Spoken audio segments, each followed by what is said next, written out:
The authors of massively successful board game Beast have come up with Hollow Pact. Should you back it? You are a lowly scoundrel and nothing's working out for you, so you don't even blink when the entity offers you to steal the egg. Because how much worse can things get?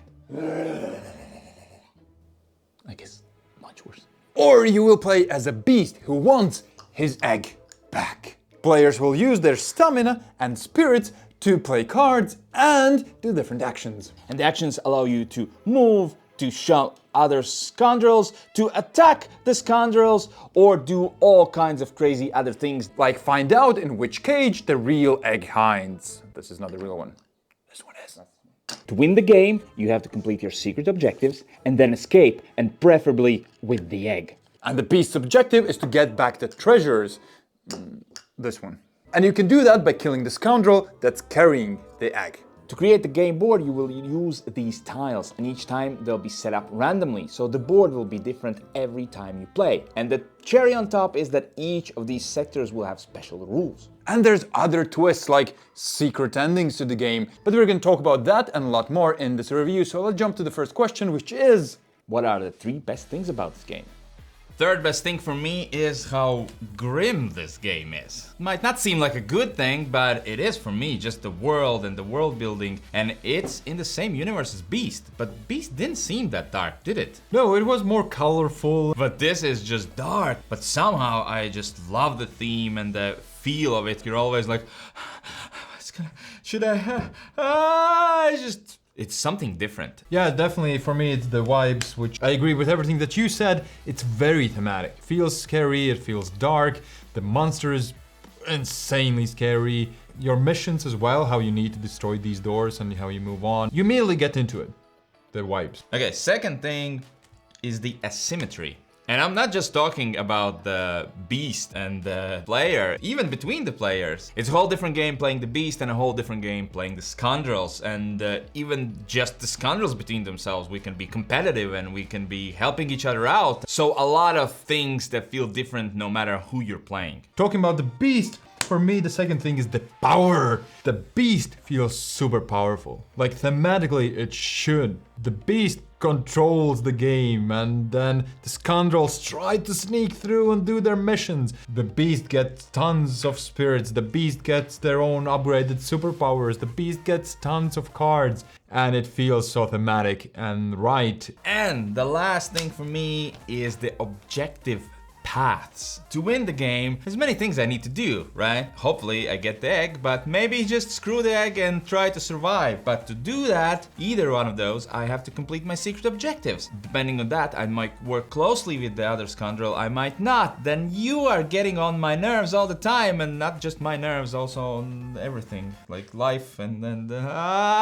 we didn't even talk about the board, and the board is different every time, and do I take that path or that path, and should I just maybe go insane and just get out? And oh boy, so many ways to try to win and, well, hopefully survive at least. For me, it's the curses and twists. The curses are cards that only the beast can use, and he can take these cards and give to us scoundrel. Here you go. Whenever you move, I will also move at the end of your turn. These will be different kind of abilities that will hinder the scoundrels, and the beast will love to play them. There's few specific curses. When you give them to other players, you make a dark pact, and now you and one of the scoundrels can win if they kill the third player. This game is full of twists and surprises I haven't seen anywhere before.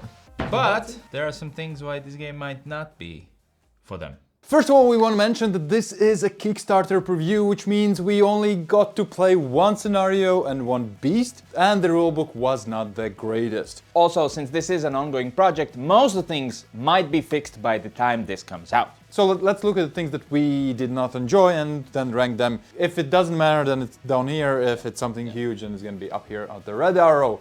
My, I think, biggest issue with this one was length. It was quite lengthy. I would say you're looking at around 2 hours, which felt really good, but at the end was like, we could finish it up. The next one is Uki, which means everything will kill you. So this is a game, if random doesn't kill you, then Yanis as a beast will kill you, and if that doesn't kill you, some random events on the map might kill you. And if you don't like that, then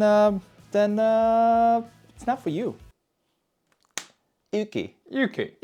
You mentioned this, but there is quite random, the card draw mostly, because the cards will let you do different kind of actions if you don't get the card that lets you move, or maybe the beast will pull out the card that's a curse that immediately puts you in a really sticky situation. So, luck. I think it's gonna go up here.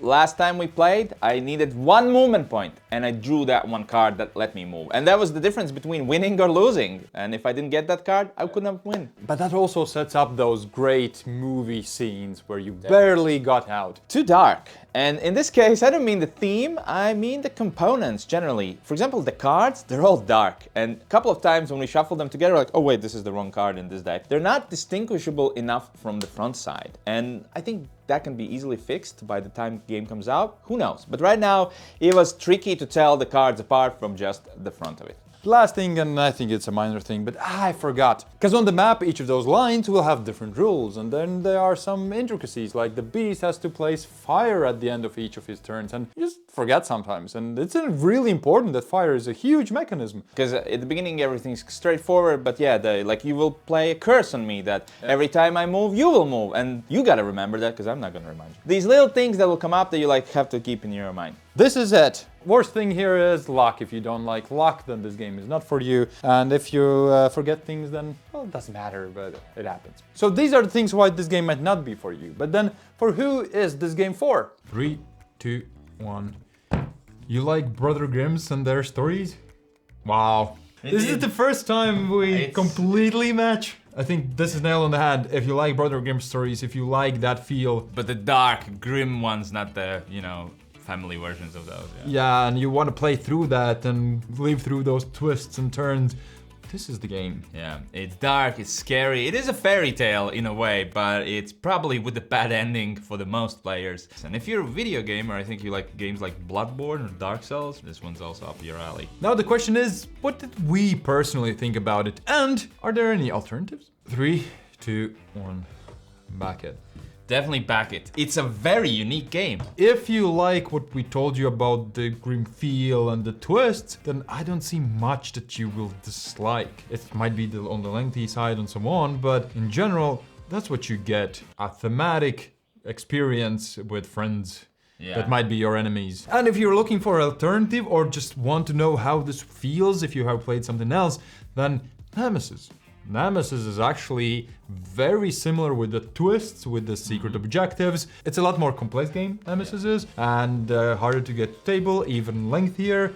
But just the feel-wise, it's really close. And yeah, so this is a very unique package. It's just something that is very hard to find like an exact alternative. We could only play with 3 players, there's just one scenario and so on. If we would have had more content, I actually would consider going all in. Definitely, that is a real alternative. Be sure to help us out, keep this channel alive by supporting us on PayPal. Just send us a little bit of money. Yeah. We love every single person that has supported or still supports us. Much appreciated. Yeah, and let us know if you're gonna back this game. Yeah. Because I think you should. Bye.